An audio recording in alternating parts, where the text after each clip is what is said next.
పనిచేయవు. అందుకని అయితే మీరు సిలబస్ అయితే రూపొందించారు, దానికి తగినటువంటి పుస్తకాలు ఉన్నాయా మరి మార్కెట్లో?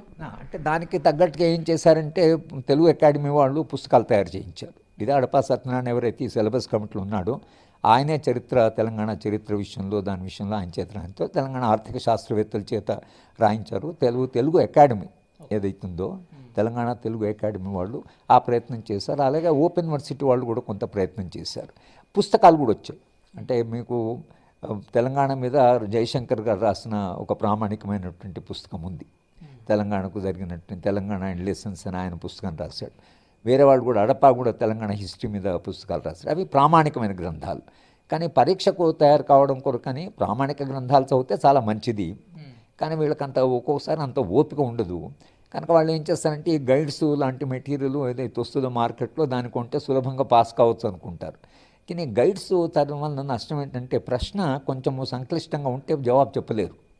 సింపుల్ ప్రశ్న అయితేనే జవాబు చెప్తారు. సంక్లిష్టం ప్రశ్నను కొంచెం ట్విస్ట్ చేసామనుకోండి చెప్పలేరు. అందుకని కొంత లోతుగా వెళ్ళి అవగాహన చేసుకోవాల్సినటువంటి అవసరం ఉంటుంది. అలాగే కొంత ఈ గైడ్లు రాసేవాళ్ళకు సరిగ్గా సమాచారం ఉండి లేక కొంత రాస్తుంటారు. కానీ తెలుగు అకాడమీ ఏదైతుందో ఆ అకాడమీకి నిష్ణాతులను పిలిచి ఎక్స్పర్ట్స్ని పిలిచి వాళ్ళు రాయిస్తారు. అలాగే ఓపెన్ యూనివర్సిటీలో కూడా సబ్జెక్టు ఎక్స్పర్ట్స్ని పిలిచి వాళ్ళు రాయిస్తారు. కాబట్టి open university Ambedkar open university material కానీ లేదా తెలుగు అకాడమీ మెటీరియల్ కానీ ప్రామాణికంగా ఉంటుంది. ఎక్కువగా గైడ్స్ మీద ఆధారపడకుండా వాళ్ళు ఈ యొక్క గ్రంథాలను చదివితే చాలా ఉపయోగంగా ఉంటుంది.